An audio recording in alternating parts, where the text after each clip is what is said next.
Hey everyone, ready to explore some fascinating ideas about education and generational shifts. Today we're diving deep into an article that really made us think why the kids are all right, but adults aren't. It definitely caught my eye. Right. And get this, the article argues that kids today are incredibly capable thanks to growing up in a digital world. But here's the catch of it. Okay. The education system is struggling to keep up and nurture their unique talents. That tension between the capabilities of young people and the limitations of the education system is definitely something worth exploring. Totally. The article makes this striking comparison between the information landscape of the 1980s and now. Back then, knowledge was like this scarce resource, Yeah. hidden away in libraries and encyclopedias. Oh, yeah, I remember. Like, if you needed to find information, you had to physically go and look it up. Exactly. And it was all about memorizing facts and figures. Think multiplication tables drilled into us for hours. But did we really understand the concepts or know how to apply them in real life? That's a good point. It seems like the emphasis was more on knowing what to think, not necessarily how to think. Right. And fast forward to today, information is everywhere. It's instantly accessible. So those skills of critical thinking and problem solving, those are what really matter now. It's almost like trying to compete in a Formula One race with a horse and buggy, right? Yeah. Except, and this is the really interesting part, today's kids, Gen Z and Gen Alpha, those born after about 1997, they're not just tech savvy. They're deeply engaged with issues like climate change and social justice. It's like these issues are part of their lived reality, not just abstract concepts they learn about in a textbook. That's a huge difference from my own experience growing up. It makes me wonder, how do you think this is shaping their worldview? Well, the article suggests it's leading to a pretty significant shift from passive learning to active change making. I can definitely see that. Have you noticed that shift yourself in your interactions with younger people? Absolutely. They're asking tougher questions, demanding action, and pushing for solutions. They're not afraid to challenge the status quo. Which brings us to another point the article doesn't shy away from: the education system itself. Yeah, it doesn't hold back. It straight up calls it a dinosaur. A dinosaur. So let's unpack that metaphor a bit. The article specifically points to standardized tests and one-size-fits-all curriculums as being major culprits. Right, those are the big ones. It argues that these outdated practices fail to recognize individual talents and passions. And that got me thinking, how many brilliant minds might we be missing out on because they don't fit neatly into that standardized box? It's a valid question. Yeah. And the article uses this great what-if scenario about Einstein and standardized tests. Yeah, that one really stuck with me. Like, what if his genius had been stifled by a system that couldn't recognize his unique way of thinking? That's the danger we're facing, right? Yeah. Disengagement and untapped potential when the curriculum just doesn't connect with students' lived experiences and aspirations. It's like trying to teach someone to paint using only shades of beige. You might be technically correct, but you're missing out on a whole world of vibrancy and possibility. Exactly. And then the article takes this even more provocative turn, arguing that, well, us adults, we're part of the problem. Because we can't quite handle this new world order. It even pokes fun at those classic Zoom meeting mishaps and tech struggles we've all experienced. Yeah, those are relatable. But if we connect that to the bigger picture, this resistance to change can lead to a real clash between generations, especially when it comes to issues like climate change and technology, where young people are demanding action. I've definitely witnessed that firsthand. Me too.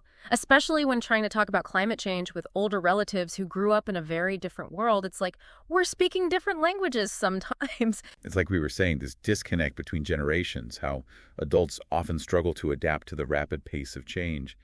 And the article suggests this resistance, it goes deeper than just being uncomfortable with new technology. It's more like a mindset issue. Okay, you've definitely hit on something there. So how do we bridge this gap? The article makes a pretty bold claim. It says we need a complete overhaul of the education system. Just adding a coding class here and there won't cut it. Right. It's not just about adding new things. It's about recognizing that the skills needed to thrive in the 21st century are just vastly different from what was emphasized in the past. The article highlights the importance of shifting away from rote memorization and toward fostering skills like critical thinking, creativity, collaboration, and communication, those essential 4 C's we hear so much about. Those four C's, it makes me wonder if those are skills that we as adults should also be actively honing. It almost feels like lifelong learning is a journey for everyone, not just for kids in school. I couldn't agree more. With the world changing so rapidly, we all need to be adaptable and, willing to learn new things. The article brings up this concept of fostering a growth mindset in both children and adults, which is all about embracing challenges and, seeing mistakes as opportunities to learn rather than setbacks. That's a great point. But how do we actually put that into practice, like both in schools and in our own lives? It feels kind of abstract. Right. It can be tricky. But the article suggests creating, more flexible and personalized learning pathways that really cater to individual strengths and interests. Instead of everyone being forced down the same educational path, imagine students having more choices and being able to progress at their own pace. So instead of trying to fit everyone into the same mold, we focus on nurturing individual talents. That's a pretty radical departure from the traditional model of education, isn't it? It is a shift, but the article argues that this kind of change is absolutely necessary if we want to prepare students for a future where adaptability and lifelong learning are just essential. Okay. I mean, think about it. We're preparing these kids for jobs that don't even exist yet. Whoa, yeah. When you put it that way, it's kind of mind-blowing. Like, we're giving them tools for a world that's constantly evolving. Exactly. And, technology plays a key role in all of this. It's not just about using gadgets, but about using technology in meaningful ways to, enhance learning, connect with others, and solve problems. The article highlights some really cool examples of how schools are already using technology in innovative ways, like virtual reality to create immersive learning experiences, or even collaborating with students in other countries on projects that address global issues. What's especially interesting to me is how these approaches not only benefit students, academically, Mm-hmm. but also prepare them to be active and informed citizens who can, tackle complex challenges like climate change and social inequality. So it's not just about future jobs, it's about giving them the skills and mindset to actually make a positive impact on the world. That's the idea. Yeah. But the question remains, where do adults fit into all of this? The article suggests we have a really crucial role to play, both in advocating for these systemic changes and in modeling the behaviors we want to see in young people. Okay, so what does that look like in practice? Are we talking about attending school board meetings, supporting innovative educational initiatives, or is there something else, something more we can do? It starts with being open to learning from younger generations. I mean, they are the digital natives, right? They've grown up immersed in technology, and they have incredibly valuable insights into how to use it effectively. I never really thought about it that way. Instead of seeing them as just kids who need to be taught, we should be viewing them as partners in this learning journey. Absolutely. It's about acknowledging their expertise, creating spaces where their voices can be heard, and truly valuing their ideas, even if they, challenge our own assumptions. That's a pretty powerful shift in perspective. It's about letting go of some of our preconceived notions about what education should look like and embracing new approaches that might seem unconventional or even, disruptive. It's about recognizing that the future of education isn't about preserving the past. It's about preparing for the unknown. This reminds me of a quote from the article that really stuck with me. What would happen if we stopped trying to mold the next generation and started letting them lead instead? That quote, it really makes you question that traditional power dynamic between adults and young people, right? For sure. The article is pushing for a move from that top-down model of education to something more collaborative, where students actually have a voice in shaping how they learn. So instead of adults always calling the shots about what and how students learn, we create these spaces where they can, share their ideas, experiment, maybe even challenge the way things are usually done. Exactly. It's about valuing those unique perspectives, recognizing they bring a whole new way of looking at these complicated issues. Mm-hmm. And actually, the article highlights how young people are already leading in lots of areas, like think about climate activism or even developing those innovative tech solutions. Yeah, it's like they're not waiting for permission, they're just going for it. Makes me think of those teenage climate activists, organizing these global movements, demanding world leaders take action. That takes serious initiative, right? No question. And what the article suggests is instead of trying to control or limit them, we should be amplifying their voices, give them real opportunities to thrive.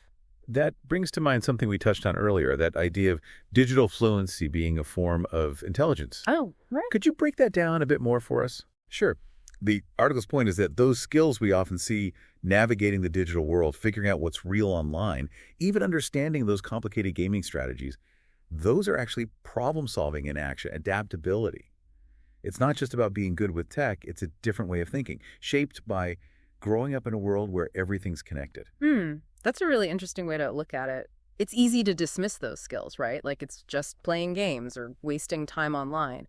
But really, maybe they're developing these crucial cognitive abilities that'll be essential in the future. Exactly. And that loops back to needing an education system that recognizes and actually nurtures all these different types of intelligence, not just the traditional academic stuff. Right. Instead of trying to force those square pegs into round holes, we need a system that embraces all those diverse talents and different ways of learning. I think the article's closing message is a strong one. It's calling on all of us, urging us to ditch those outdated rule books and work together to build a future where young people can truly flourish. It's a powerful reminder that, just like the title says, the kids are all right, they're bright, they're engaged, full of potential. But it's up to us, the adults, to create systems that support them and really empower them. And the article ends with this thought-provoking question. What kind of world could we build if we truly listen to young people?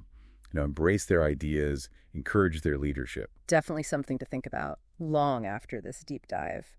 And we'd love to hear from you. What resonated with you? What are your own experiences with this whole generational shift? Share your insights on social media. Let's keep this conversation going. Thanks for joining us for this deep dive. And until next time, keep exploring.